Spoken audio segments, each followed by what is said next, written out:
नमस्कार, जन टीवी के उत्तराखंड के इस खास बुलेटिन में आप सभी का स्वागत है। मैं हूं आपके साथ प्रियंका तिवारी। खबरों को विस्तार से जानेंगे, लेकिन उससे पहले एक नजर हेडलाइंस पर।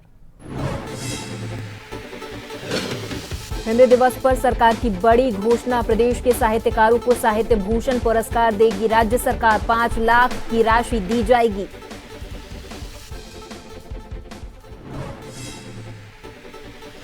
उत्तराखंड में समान नागरिक संहिता यूसीसी लागू करने की तैयारी तेज। देहरादून में नियमावली बनाने के संबंध में हुई समीक्षा बैठक, विभिन्न पहलुओं पर विस्तार से की गई चर्चा।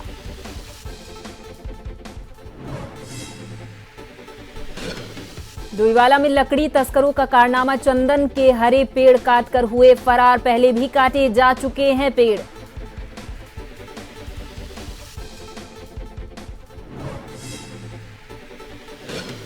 बद्री विशाल धाम में नारद शिला नामक पवित्र स्थान पर मनाई गई नारद जयंती। विशेष पूजा अनुष्ठान का किया गया आयोजन, भजन कीर्तन का किया गया आयोजन। और उत्तराखंड में बारिश की वजह से 3 की मौत, 4 लापता, नदियों का जलस्तर बढ़ा, घरों तक पहुंचा पानी, 3 जिलों में भारी बरसात का अलर्ट।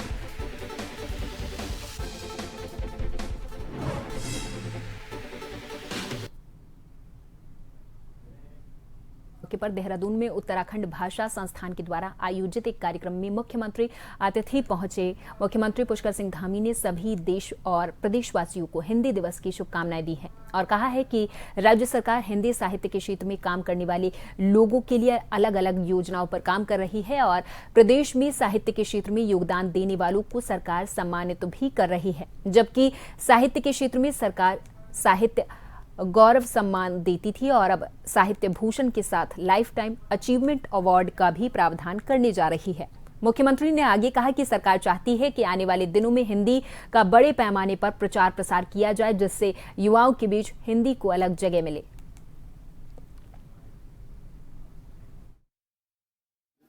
हिंदी दिवस की सबको बधाई देता हूँ, शुभकामनाएं देता हूँ और हिंदी का प्रचार और प्रसार हो, नई पीढ़ी में लगातार ये विरासत की तरह आगे बढ़ती रहे, उसके लिए हमने बहुत सारे काम पहले से भी किया है। साहित्य गौरव सम्मान हमने शुरू किया है, साहित्य भूषण हम अब करने जा रहे हैं बहुत जल्दी। 5 लाख रुपये की राशि उस पुरस्कार में हमने उसका प्रावधान कर रहे हैं और लाइफ टाइम अचीवमेंट पुरस्कार भी हम हमारे साहित्य के क्षेत्र में काम करने वालों के लिए वह भी आगे के प्रस्तावित उसको आगे के लिए कर रहे हैं, जिससे कि ऐसे हमारे साहित्य के क्षेत्र में, भाषा के क्षेत्र में काम करने वाले सभी हमारे साहित्यकारों को जिन्होंने बहुत सामान्य स्थितियों और सामान्य परिस्थितियों में काम किया है, उनका प्रोत्साहन भी हो और लोग उनसे प्रेरणा लें और उनके जीवन में जो उन्होंने अनुभव प्राप्त किया है, विशिष्टता प्राप्त की है, उसका भी प्रचार प्रसार हो, अन्य लोग भी उससे प्रेरणा हो।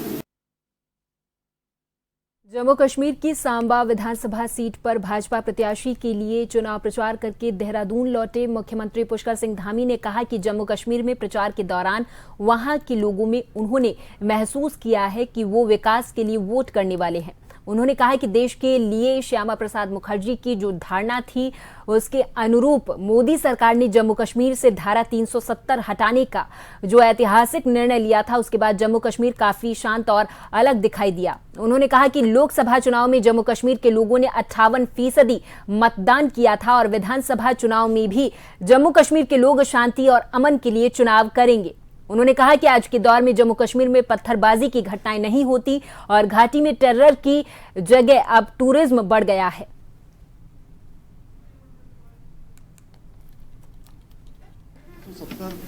देश के अंदर, कश्मीर के अंदर लागू होने से जम्मू और कश्मीर में आज शांति हुई है। आज वहाँ पर टेररिज्म बिल्कुल न्यूनतम स्तर पर आ गया है और टूरिज्म वहाँ का बढ़ गया है। पत्थरबाजी की जो घटनाएं होती थी, आतंकवादी घटनाएं होती थी, अलगाववादी घटनाएं होती थी, जिहाद की घटनाएं होती थी, वो घटनाएं समाप्त हो गई हैं। तो लोग शांति चाहते हैं, विकास चाहते हैं, इसलिए लोग डबल इंजन को चुनेंगे। और मैंने जो देखा है जम्मू में, मैं जिन कार्यक्रमों में मैं शामिल हुआ, लोगों में अपार उत्साह है और लोग भाजपा को चुनना चाहते हैं। उत्तरकाशी पुलिस कार्यालय में पुलिस अधीक्षक अमित श्रीवास्तव ने प्रेस वार्ता की है। इस दौरान उन्होंने मीडिया से बातचीत की और कहा कि अपराध पर प्रभावी अंकुश लगाना पुलिस का मुख्य कार्य है। उन्होंने बताया कि पुलिस लाइन में क्राइम मीटिंग लेकर जनपद में घटित होने वाले मुख्य अपराधों की समीक्षा की है। अपराधों पर अंकुश के लिए पुलिस विशेष योजना तैयार कर रही है। और सर्किल ऑफिसर्स को बुलाया था और जो भी उत्तरकाशी में क्राइम का डेटा है उस पर हमने एनालिसिस किया, डीप एनालिसिस हुई और जितने भी जो क्राइम का पैटर्न है उसको अध्ययन किया गया और आगे की स्ट्रेटजी बनाई गई है। इसमें हमने प्रायोरिटी एरियाज़ में जो महिलाओं के विरुद्ध क्राइम हो रहे हैं उनको रखा है और इसके अलावा साइबर क्राइम जो थोड़ा बढ़ रहा है यहाँ पर, उसको हैंडल करने के लिए एक अलग से टीम भी बनाई है। चारधाम यात्रा चल रही है हमारे यहाँ, उसमें ट्रैफिक मैनेजमेंट और यात्रियों की सुविधा के लिए जो भी हम कर सकते हैं, जिस तरीके से भी उसको मैनेज किया जा सकता है अच्छे तरीके से, उसका प्लान बनाने की का भी हमने डिस्कशन किया है। ये बातें रही हमारी मीटिंग के। हरिद्वार एएसपी जितेंद्र मेहरा ने थाना सिडकुल का अर्धवार्षिक निरीक्षण किया है। इस मौके पर उन्हें सेरिमोनियल गार्ड की सलामी दी गई है। निरीक्षण के दौरान एएसपी ने थाना प्रभारी परिसर में खड़ी सरकारी संपत्ति का सदुपयोग सुनिश्चित करने के निर्देश दिए।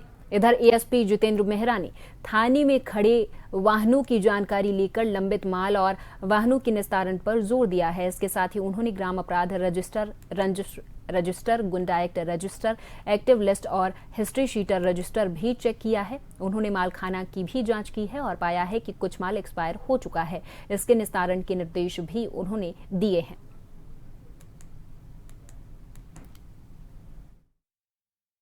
निरीक्षण किया गया है, उसमें थाने की साफ सफाई को उसका मुआयना किया गया है, निरीक्षण किया गया है और उसके अलावा जो रजिस्टर्स है उन सबको भी चेक किया गया है। माल का निस्तारण कितना है इस सब के संबंध में भी जानकारी दी गई है और उचित दिशा निर्देश दिए गए हैं।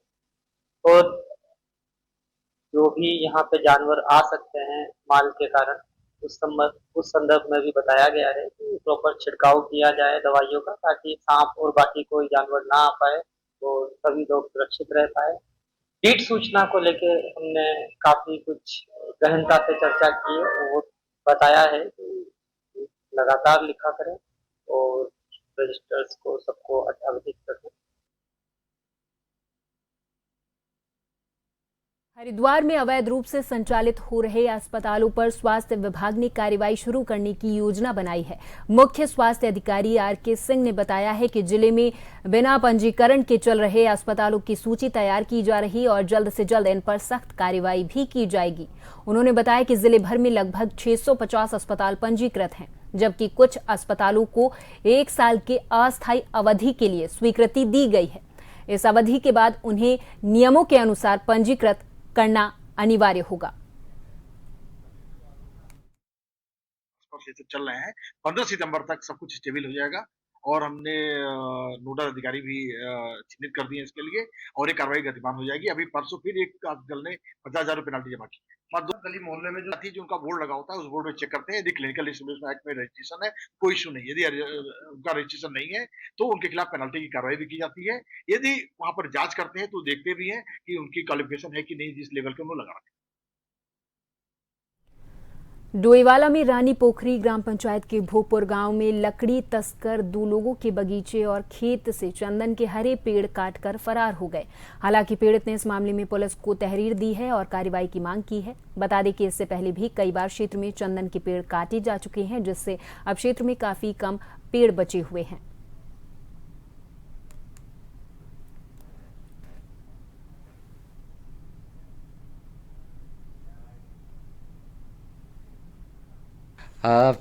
हमारा कम से कम 30 साल पुराना पेड़ था चंदन का। अब तस्करों ने वो परसों हल्की बारिश लगी हुई थी और हमारे बिल्कुल आबादी क्षेत्र में 2-4 पेड़ के बीच में चंदन का पेड़ था और उसे तस्करों ने काट दिया है।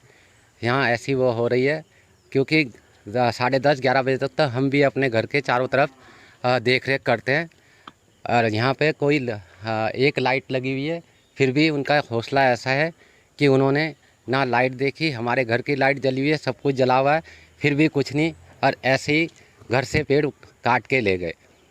आपके द्वारा हमने फॉरेस्ट डिपार्टमेंट एंड प्रधान के माध्यम से रानी पोखरी थाने में भी रिपोर्ट करवाई थी जी। उसके बाद से अभी तक कुछ प्रक्रिया नहीं हुई है। आपको बताना चाहता हूँ कि ये मामला जून से चल रहा है सिलसिला, और इन्होंने जून में खेवड़चंद के, रनी मियाँ जी के, मेरे खुशियम के पेड़ और कई लोगों के पेड़ काटे। अब तक इन्होंने जून से लेकर ये परसों 12 दिसंबर तक कम से कम 50 पेड़ काट चुके हैं अब तक चंदन के ही। और इसमें अब जंगलात वाले कहते हैं कि हम समय समय पर गश्त करते हैं, पुलिस भी करती है, पर उसके उपरांत भी ये पकड़े नहीं जा रहे। और यही हाल रहा है तो एक दिन ये लोग मकानों के ताले तोड़ेंगे। अब ये समस्या ये हो रही है कि ये रात को कहाँ से निकल रहे, जबकि कारों में आ रहे हैं, बताया जा रहा है कारों में आ रहे हैं 1 से 1:30 बजे के बीच ये काम को करते हैं। उसके बाद इतने यहाँ से लेके जाते हैं, चेकिंग होती होगी, बैरियर लोग जाँच होती होगी, पता नहीं चल रहा है क्या मामला है। और यहाँ पर वक्त है एक छोटी सी ब्रेक का, फौरन हाजिर होंगे कुछ और खबरों के साथ।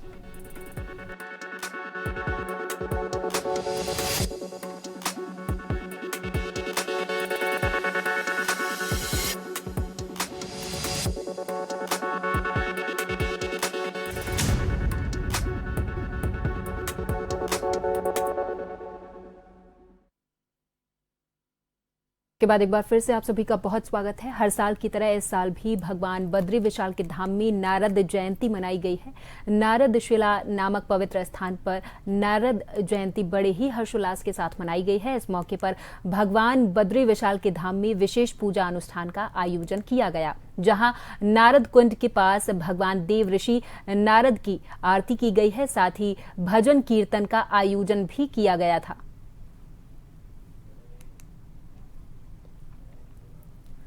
खबर देहरादून से है, जहां उत्तराखंड में भारी बारिश की वजह से लोगों की मुश्किलें बढ़ गई। राज्य में एक नेशनल हाईवे सहित 300 सड़कें बंद हैं, जहां 30 स्टेट हाईवे, 15 मुख्य जिला मार्ग और 5 अन्य जिला मार्ग बंद हैं, जबकि 106 ग्रामीण सड़कें और 140 PMGSY की सड़कें बंद हैं। वहीं सड़क बंद होने की वजह से सैकड़ों गांव का संपर्क जिला मुख्यालयों से कट चुका है।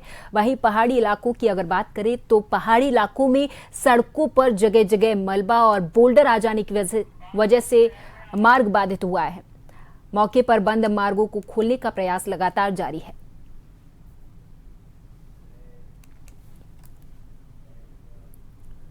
शुक्रवार को चंपावत जिले के लोहाघाट के सीमांत क्षेत्रों में बारिश की वजह से तबाही मची हुई है।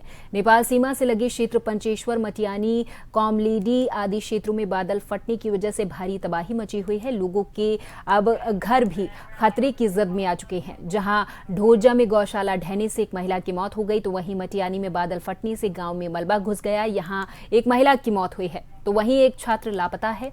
वहीं पंचेश्वर में भी जगह जगह तबाही नजर आ रही है। पंचेश्वर में ग्रामीणों के खेत खलिहान बह गए और एक बोलेरो और बाइक बह गई है। चंपावत को पिथौरागढ़ जिले से जोड़ने वाला झूला पुल सरयू नदी के उफान में आ जाने की वजह से खतरे की जद में आ गया है। क्षेत्र की सभी सड़कें बह चुकी हैं, जिसके चलते ग्रामीणों को प्रशासनिक मदद नहीं मिल पा रही है। दिगाली चौड़ में जेसीबी सहित ऑपरेटर खाई में समा गया, ऑपरेटर को बचा लिया गया है। एसडीएम लोहाघाट रिंकू बिस्ट के नेतृत्व में टीमें पैदल आपदाग्रस्त क्षेत्रों में पहुंचने की कोशिश कर रही हैं। क्षेत्र के विद्युत और मोबाइल सुविधा पूरे तरीके से बाधित हो चुके हैं। इधर टनकपुर पिथौरागढ़ ऑल वेदर सड़क पूरे तरीके से बंद है। तबाही की बारिश की वजह से पूरे चंपावत जिले में तबाही मची हुई है।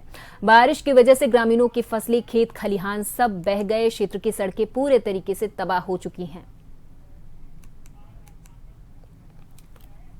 जैसा कि पिछले 2 दिन से पूरे जनपद में लगातार वर्षा हो रही है और उसके कारण जो हमारे पर्वतीय क्षेत्र हैं वहाँ पे भूधसाव और क्षति की सूचनाएं प्राप्त हो रही है। और साथ ही जो है निचले क्षेत्रों में टनकपुर बनबसा में शारदा का जो है जलस्तर बढ़ा है, किरोड़ा नाला में जलस्तर बढ़ा है, तो वहाँ से एक फ्लडिंग की और जल भराव की स्थिति उत्पन्न हो रही है। वर्तमान में लगभग 36 सड़कें हमारी जो हैं जनपद की वो बंद हैं, जिसमें कि हमारी निरंतर PWD, PMGSY और रेंज की टीम्स लगी हुई हैं। हमें उम्मीद है कि अगर बारिश आज शाम को कम हो जाएगी तो कल हम आफ्टरनून तक उन सड़कों को खोलने की पोजीशन में हो जाएंगे। जहाँ तक डैमेजेस की बात है, एक हमारा दोरजा गांव है लोहाघाट में, जहाँ पर एक महिला जो है वो गौशाला में उनके मलबा आ गया था, जिसकी वजह से उनकी मृत्यु हुई है। और अभी हमें खबर आई है कि एक मटियाली गाँव है हमारा वहीं गुमदेश में, जहाँ पर 2 लोग अभी लापता बताए गए हैं। गुरुवार सुबह से हो रही भारी बारिश की वजह से थराली और आसपास के क्षेत्रों में जनजीवन अस्त व्यस्त हुआ है। यहाँ भारी बारिश के चलते पिंडर नदी उफान पर है और 2013 की आपदा के बाद पिंडर नदी अपने रौद्र रूप में बह रही है। देर रात भी भारी बारिश के चलते पिंडर नदी का पानी आवासीय मकानों तक पहुंच गया था, लेकिन बारिश बंद हो जाने की वजह के बाद सुबह पिंडर का जलस्तर सामान्य हो गया। लेकिन शुक्रवार सुबह से हो रही बारिश के चलते एक बार फिर से दोपहर बाद पिंडर नदी का जलस्तर बढ़ने लगा और पिंडर नदी अपनी रौद्र रूप में बहने लगी। नदी का जलस्तर अचानक इतना ज्यादा बढ़ गया कि रामलीला मैदान से लेकर नदी किनारे आवासीय मकानों तक पिंडर नदी का पानी पहुंच गया है, जिससे लोगों में दहशत बढ़ गई है। बद्रीनाथ राष्ट्रीय राजमार्ग चटवा पीपल के पास भारी मलबा आ जाने की वजह से बाधित हुआ है। बद्रीनाथ राष्ट्रीय राजमार्ग विराज कुंज लंगासू में भारी मलबा आ जाने के चलते मार्ग पूरे तरीके से अवरुद्ध हो गया है। बद्रीनाथ राष्ट्रीय राजमार्ग लाम बगड़ के पास बड़े वाहन नहीं निकल पा रहे हैं, जहां जगह जगह राष्ट्रीय राजमार्ग बाधित हुआ है, जिसकी वजह से तीर्थयात्री बेहद परेशान हैं। पहाड़ों में लगातार 3 दिनों से हो रही मूसलाधार बारिश की वजह से पहाड़ों का जनजीवन अस्त व्यस्त हुआ है। बद्रीनाथ राष्ट्रीय राजमार्ग नंदप्रयाग सोनला में भारी मलबा आ जाने की वजह से मार्ग अवरुद्ध हुआ है। चमोली पुलिस सभी तीर्थयात्रियों के लिए व्यवस्थाएं कर रही है। जहां जहां पर मार्ग अवरुद्ध हुआ है, वहां चमोली पुलिस के तमाम जवान मौके पर मौजूद हैं।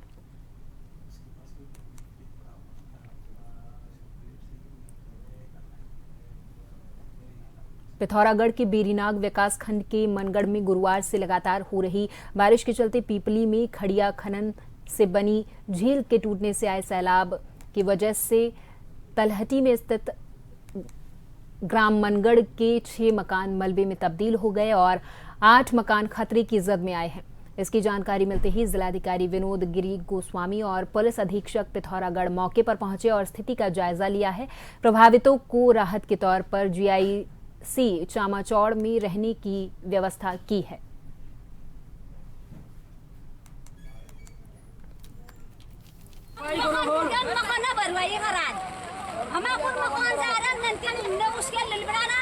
छोटे बच्चे हम